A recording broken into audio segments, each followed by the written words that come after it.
Hello, everyone. Welcome back to our little corner of the world here at the Easy English Listening Zone. I'm Emma. And I'm Ethan. It is so genuinely good to be here with you all today. It really is. You know, Ethan, I was thinking about why we do this, why we sit here and talk. And I realized that so often when we learn a language, we focus on the big things, politics, business, travel. But life isn't usually made of those big moments.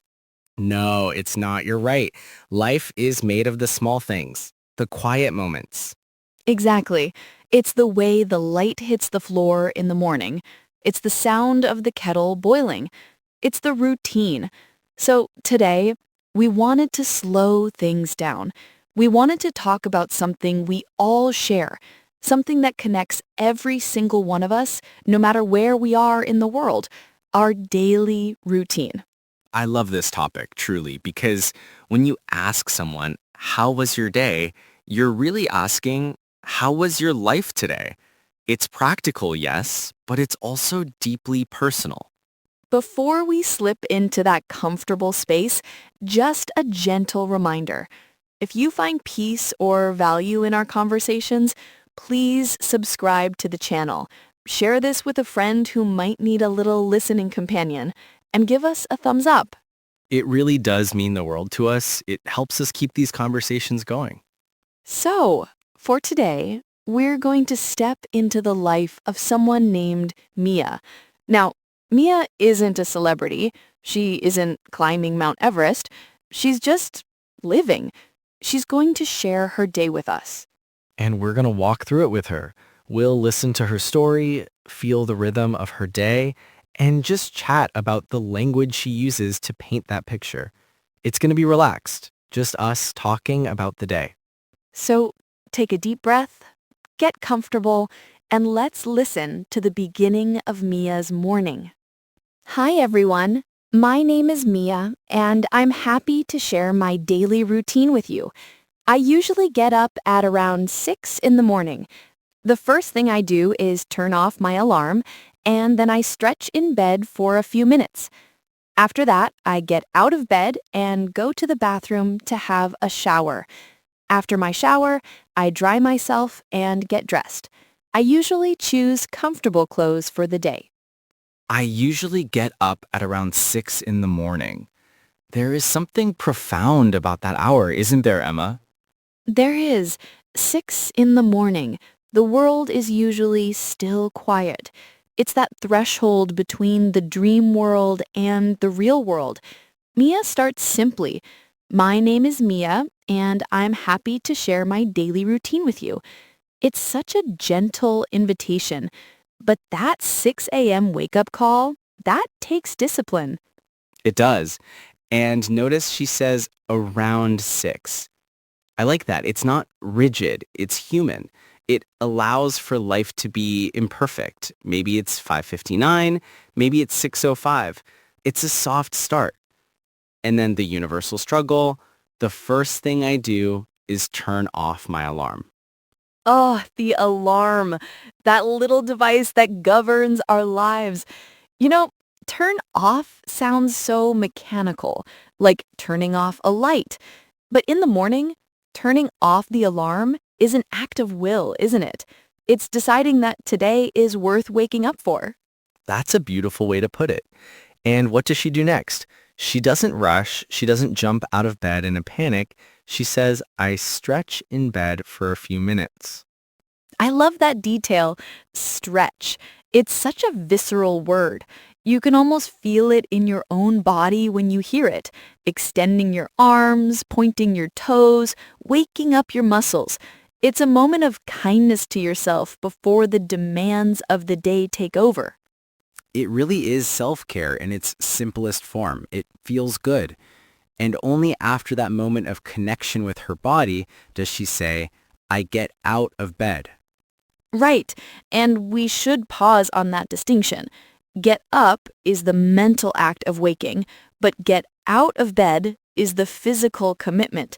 She leaves the warmth of the covers. And where does she go? to the sanctuary of the morning, the bathroom, to have a shower. Have or take a shower, it's water washing away the sleep. I imagine the steam, the sound of the water. It's a reset button. Mia says, after my shower, I dry myself and get dressed. And here is where I feel a real connection to Mia. She says, I usually choose comfortable clothes for the day. Comfortable. That is a key word, isn't it? It's essential. She's choosing how she wants to feel in her skin. She isn't dressing to impress a fashion magazine. She's dressing to move through her life with ease. Not tight, not itchy, just comfortable. It sets the tone for a calm day. Absolutely. If you're uncomfortable in your clothes, you're uncomfortable in your mind. So she is clean. She is dressed. She is awake. Now the day truly begins. Let's listen to what happens when she leaves the quiet of her room. Then I go downstairs to the kitchen and make breakfast. I usually have a bowl of oatmeal with fruit and a cup of tea. While I eat breakfast, I often read the news on my phone. After breakfast, I wash the dishes and tidy up the kitchen. Then I brush my teeth and put on a little makeup. I go downstairs to the kitchen. I could hear the footsteps on the stairs, going downstairs, changing levels, moving towards the heart of the home. And the ritual of make breakfast. It's an act of creation, even if it's simple. And Mia's choice is so cozy. A bowl of oatmeal with fruit and a cup of tea. Oatmeal. It's such a humble food, isn't it? Warm, filling oats and hot water or milk.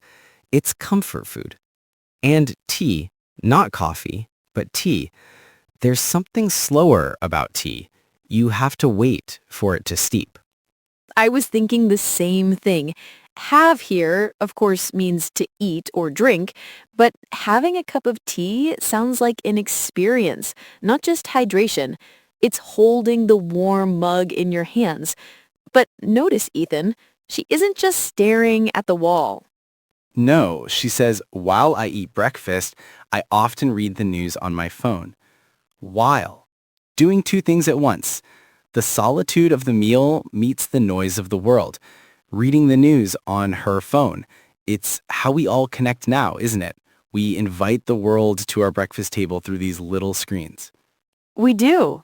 It's a balance, nourishing the body with oatmeal and hopefully nourishing the mind, or at least waking it up with the news. But she doesn't leave a mess. No, she respects her space. After breakfast, I wash the dishes and tidy up the kitchen. I love the phrase tidy up. It's not deep clean or scrub. It's just putting things right, putting the order back in, cleaning the plate, wiping the crumbs.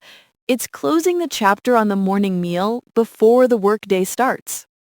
And then the final touches of preparation, I brush my teeth and put on a little makeup. Brushing teeth, essential, but put on a little makeup? That's interesting. Put on means to apply. It's like putting on a gentle mask, or maybe just highlighting the parts of yourself you want the world to see. It's part of the armor we mentioned earlier with the clothes. She's readying her face, her breath, her body. She's transitioning from Mia at home to Mia the professional. It's 7:30 a.m. now in Mia's story. The quiet morning is ending. She is about to step out the door. That moment, hand on the doorknob, taking a deep breath before stepping outside. It's a universal feeling, leaving the safety of the nest. Exactly. And what happens when she opens that door? That is where the adventure, or the commute, rather, begins.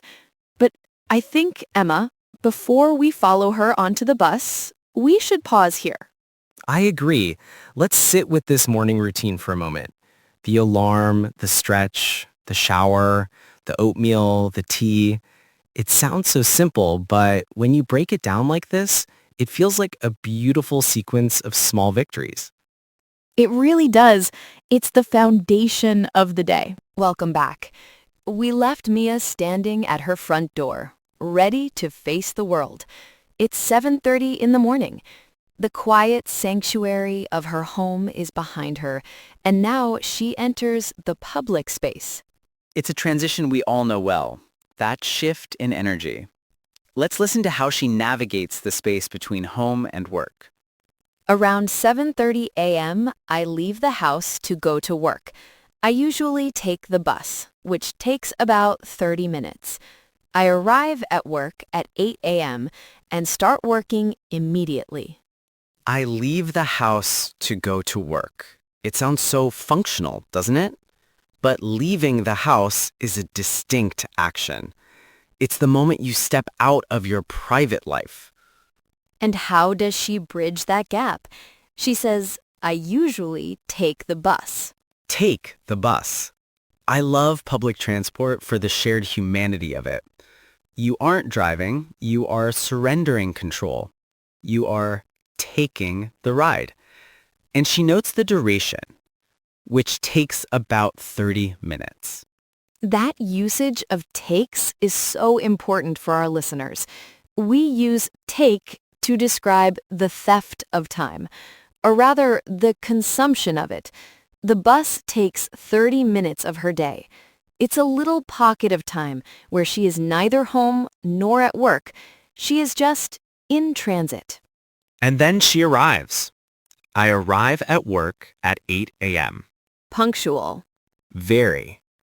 But listen to the intensity of the next phrase. And start working immediately. Immediately. No coffee break first. No chatting by the water cooler yet. She dives right in. It shows a lot about her character, doesn't it? A sense of purpose. She is there to do a job. So she is at her desk. The clock has struck 8. What does the texture of her workday feel like? Let's find out. I usually work on my computer and attend meetings throughout the morning. Around 12, I have lunch with my colleagues in the cafeteria. We usually chat and relax during our lunch break. I usually work on my computer. It's the modern anvil, isn't it? The screen we all stare into. Work on means she is using it as her tool. And she balances that solitary screen time with something social. Attend meetings. Attend. It's a formal word, meaning to go to or be present at. It implies participation. But the phrase I really want to highlight here is throughout the morning. Yes, throughout. From the beginning to the end. It paints a picture of a continuous flow. The morning isn't broken up. It's a steady stream of emails, screens, and voices until noon. And then the oasis. 12 o'clock. Lunch. The most important hour of the workday, some might say. She says, I have lunch with my colleagues in the cafeteria. Colleagues. The people we work with. We spend more time with them than our own families sometimes. And the cafeteria, that shared dining hall. It reminds me of school in a nostalgic way. A place to gather. And what do? They don't just eat. She says, we usually chat and relax. Chat, not discuss or negotiate. Chatting is light. It's friendly. It's talking about the weather, a movie, or just life. And relax, to feel calm. That lunch break is vital. It's a break in the truest sense. A snapping of the tension built up throughout the morning. It's the deep breath before the second half of the marathon. Speaking of the second half, the day isn't over yet. Mia has to go back. After lunch, I go back to work and continue my tasks until 5 o'clock. When I finish work, I go back home by bus. Sometimes, if the weather is nice, I walk home. I go back to work. There is a sense of duty there, returning to the post. And she says she continues my tasks. Tasks, Those are the specific duties, the pieces of work. It sounds like endurance to me. Just keeping going, task after task, until that magic number, 5 o'clock, the end of the shift. When I finish work, that feeling of closing the laptop or putting down the tools, and then the journey reverses. I go back home by bus. But wait, Leva, there's a beautiful variation here. She says, sometimes, if the weather is nice, I walk home. I love that. If the weather is nice, if the sun is shining, if the air is crisp, she chooses to walk home. Instead of the bus taking 30 minutes, she takes the time for herself. Walking is a way to decompress, isn't it? To wash off the stress of the tasks and the meetings before she steps back into her personal life. It connects her to the world physically, not just through a window. It's a lovely, mindful choice to end the professional part of her day. So she has survived the morning rush, the meetings, the tasks, and the commute. She is approaching her front door again. But the day isn't done. The evening brings a different kind of rhythm. The rhythm of rest. Let's pause here before we open that door and see how Mia unwinds. And just like that, the working world is locked outside. We have arrived at the final chapter of Mia's day, the evening. This is my favorite part, the return. Let's listen to how Mia transitions from doing to just being. When I get home, I usually feel tired, so I relax on the sofa for a while. Sometimes my friend comes over and we talk or watch a movie. Other times, I cook dinner for myself. I like to eat dinner around 7:30 p.m. When I get home, I usually feel tired. She admits it. She doesn't pretend to be superhuman. I appreciate that honesty. We often feel we need to be productive every second, but Mia listens to her body. She says, I relax on the sofa for a while. The sofa. It's the modern throne of rest, isn't it? For a while suggests she isn't there all night, just enough to recharge. And then the evening branches into two paths. Yes, path 1, connection. Sometimes my friend comes over. Comes over, a lovely phrasal verb for visiting. It implies informality. No invitation needed. Just a friend dropping by to talk or watch a movie. Or path 2, solitude. Other times I cook dinner for myself. For myself. There is something very grounding about cooking for one. It's an act of self-love. Chopping vegetables, stirring the pot. It slows time down. She eats around 7:30 p.m., a civilized time. But then, the reality of adulthood creeps back in. After dinner, I usually wash the dishes again, and then I might read a book or watch some TV. Before bed, I always brush my teeth again and get ready for bed.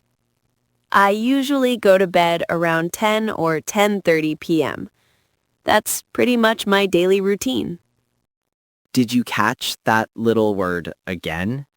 I usually wash the dishes again. I did. It's the endless cycle of life. We eat, we wash. We eat, we wash. But she doesn't seem to mind. It's part of the rhythm. And then the leisure. I might read a book or watch some TV. The word might is key here. It keeps her options open. No pressure. Just doing what feels right in the moment. Finally, the day winds down to a close. Before bed, I always brush my teeth again. The bookends of the day. Brushing in the morning, brushing at night. And then she says she will get ready for bed. That phrase covers so much, doesn't it? Changing into pajamas, turning off the lights, locking the doors. It's the ritual of saying goodbye to the day. And finally, I usually go to bed around 10 or 10:30 p.m. That's a good, sensible bedtime. She ends with, "That's pretty much my daily routine." Pretty much. It's humble. It says, "This is my life. It's simple, but it's mine." You know, Emma, listening to Mia's day, nothing extraordinary happened. No explosions, no drama, but it was full. It was full of care, work, friendship, and rest. That's the beauty of it. Our routines are the scaffolding of our lives. If we can find joy in the stretching, peace in the tidying up, and comfort in the sofa, then we are living well. We hope listening to Mia's story helps you look at your own day a little differently tomorrow. Thank you for spending your routine with us. Don't forget to tell us one thing you do every day that makes you happy in the comments. See you next time. Keep practicing. Good night, everyone. Bye-bye.